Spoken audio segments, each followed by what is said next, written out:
Kapin sa 70 milyones nga kantidad sa mga infrastructure project ang giablihan na alang sa publiko dito sa lungsod sa Daan Bantayan o giinagurahan kini sa mga opisyales sa Kapitolyo pinanguluhan ni Gobernador Gwen Garcia.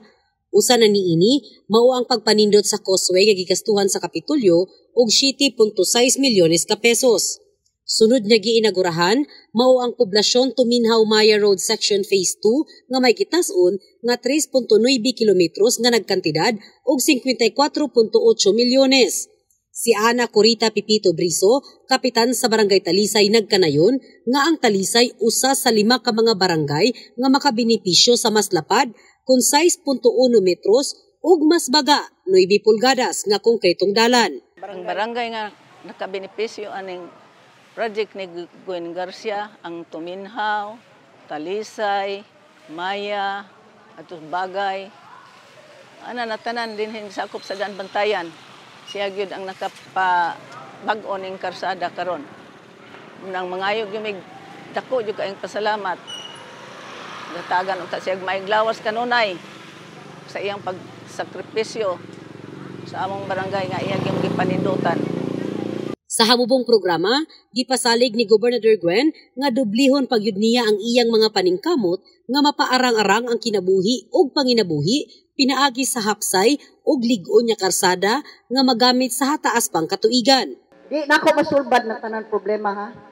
Kay bisag unsaon pa na akong inom tanan vitamin, dili gyud itaw ko mahimong superwoman.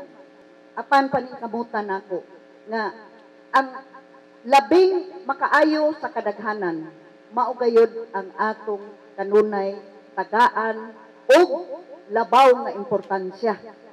Migasto usab ang Kapitolyo alang sa pagpaayo sa concrete box culvert nga may 12 metros ang gilapdon ug 7.32 metros ang gibag-on alang sa tulay sa Alinsuob Bagay. Nagkantidad na lamang kini og 8.6 milyones ka pesos kay matod sa kontraktor nga si Engineer Romeo Villasiran nga karon mayor na sa lungsod sa Madrerejos nga nakadaginot ang Kapitolyo og sobra 16 milyones ni ining maong proyekto. Ako siya gi-recomendar nga kung ibaw magigko nga ang buhis sa katawhan di gid musikan. Sa maong inaugurasyon, si Gobernador Gwen Garcia inabagan nila ni Daan Bantayan Mayor San Shimura, 4th District Provincial Board Member Kerry Shimura, Dame Marikita Salimbangon Yung, kinsa igsuon ni anhing 4th District Congressman Benhur Salimbangon, Vice Mayor Ali Abukay, Sangguniang Bayan, Barangay Kapitanes ug mga kagawad, uban si Cebu Provincial Police Office Director Erwin Lim. Uban sa taho ni Eleanor Valeros, Katrina Kovalik, Balita sa Sugbo.